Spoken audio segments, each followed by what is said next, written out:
Carjacking. It's one of those crimes that we only think about in movies, and it's not something that we really consider in everyday life. While this information is targeted towards drivers of Uber or Lyft rideshare services, I think that this information will be just as relevant for anyone that's driving in America today.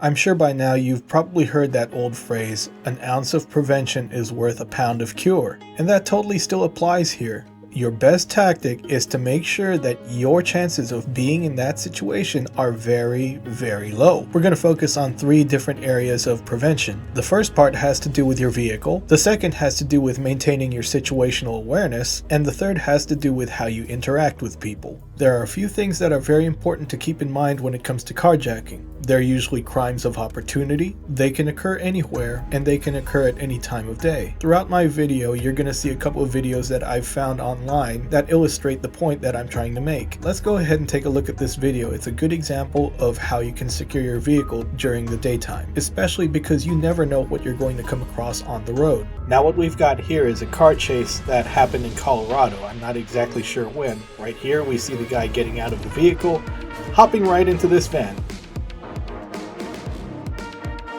Goes, taking out the driver. Out comes the driver, he gets in, passenger gets out, takes off, and there he goes, continues. Further down the road, he hits this vehicle that was trying to get into the right lane, loses a tire. She pulls off like a good citizen, and he's hopping out. Now, if someone hops out after you've crashed into them like this, I guarantee you nothing good is about to happen. This is why you need to make sure that you keep an eye on people at all times.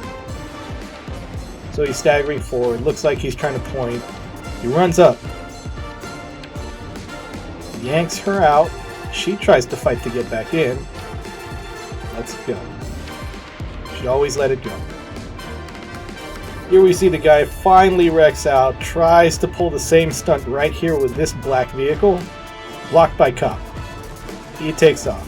And just to show that everything gets resolved in the end, here he goes down on the ground, and he's about to be on the receiving end of some nice knee to neck action right there. So what mistakes did they make? If you think I'm going to engage in some victim blaming, of course I am. They made one huge mistake here, consistently. They didn't lock their doors. The moment you see a guy hop out like this is when you really ought to batten down the hatches. You need to lock the doors, roll up the windows, because he's going to have a surprise. You better keep that engine running, just in case. Regardless of where and when you travel, always make sure that your doors are locked. If it's a hot day and your AC is broken, make sure that if you roll the windows down, the gap isn't large enough for a person to fit their hand through. Furthermore, eliminate the blind spots in your vehicle as much as possible. Adjust your side and rear view mirror properly. Each mirror should be turned outward as much as possible to get as much of the road as possible, effectively eliminating your blind spots. Now, if people are attempting to kidnap you in a coordinated and planned method, you're probably involved in more than just rideshare. Your surroundings play a big factor in whether or not you may become a victim of carjacking. LAPD is one of the largest police departments in the world. They have a nice page related to carjacking, as well as a list of areas you may become a target. The prime areas carjackers would focus on would be intersections controlled by stoplights or signs, garages and parking lots for mass transit, shopping malls and grocery stores, self-serve gas stations and car washes, ATMs, residential driveways and streets as people get into and out of cars, highway exit and entry ramps, or any place that drivers slow down or stop. Call me crazy, but that seems like almost everywhere. If you're in a sketchy part of town, you want to make sure you didn't trap yourself in your vehicle. What you want to do is leave enough space in between you and the vehicle in front of you. That usually means you'll be able to see the front vehicle's tires above your hood. If you can't, you're too close. This distance would allow you to turn either left or right and be able to escape if need be. It's important to keep scanning your surroundings, no matter the time of day, no matter your situation. As rideshare drivers, we're always focused on our phones, but we need to be aware that crimes like this can strike at any place and at any time,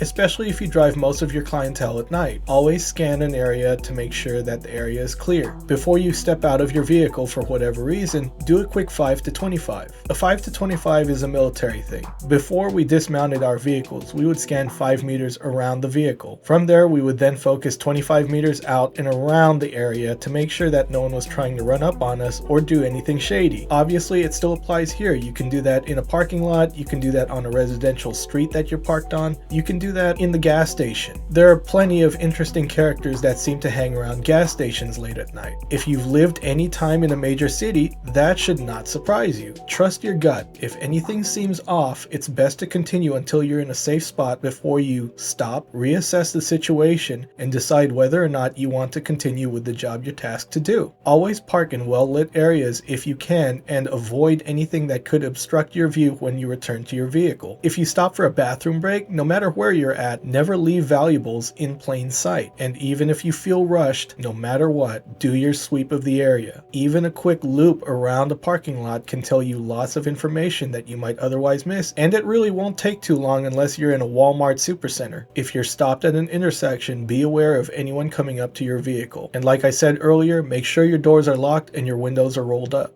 Now this part is going to be the hardest part to master. In fact, you could argue that it's almost impossible to master due to the different amount of cultures out there, but a lot of it should be fairly common sense. Let's take a look at the human social element and how that comes into play when it comes to carjacking. Now a lot of these instances are targets of opportunity. If the name of the game is prevention, then that means you have to talk to people differently according to their backgrounds. With that said, within every city, there are different subcultures that you may have to deal with. What's okay for one group may be totally wrong for another. So that's something that we definitely have to keep in mind. You are opening your door to strangers when you do rideshare driving. As long as you remain polite but professional, you probably won't encounter too many problems. As a general rule, it's best to avoid topics regarding religion, politics, money, or race. I'd also like to add that cussing at someone for whatever reason is usually going to invite fighting or worse. Now I'm sure we've all seen the video of the rideshare driver who had the weapon pulled on him. Now this isn't intended to bash, but that wasn't the only thing that went wrong in this ride.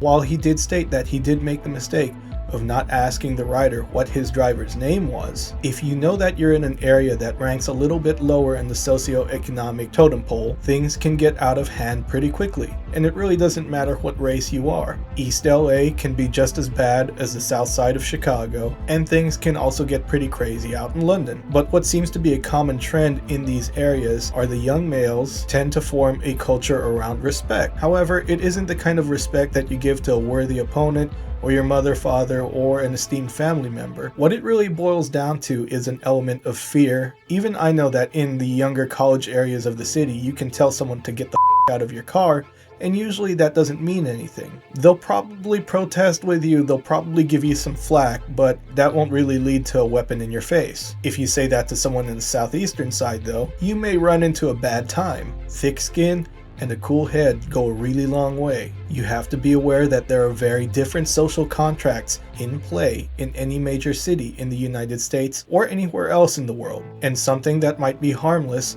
in one section of the city will put you in some grave danger in the next. Now in that same video, what was actually extremely well done was the fact that he tried to de-escalate the situation. But please try not to let it get to the point where de-escalation is going to be your safe bet. You want to try to avoid being put in that position in the first place. Take a look at the video again. Right before he said, "Get the out of my car," the kid was smiling and he seemed like he was getting ready to leave. His friend outside probably saw that the car stopped and started walking towards them to see what was going on. He then hears his friend getting belligerent in the back, and they're both willing to turn this into a game that the driver obviously doesn't want to play. And yes, there is such a thing as being too passive. You could be way too easygoing for your passengers to actually take you seriously when you say that you're going to cancel a ride on them.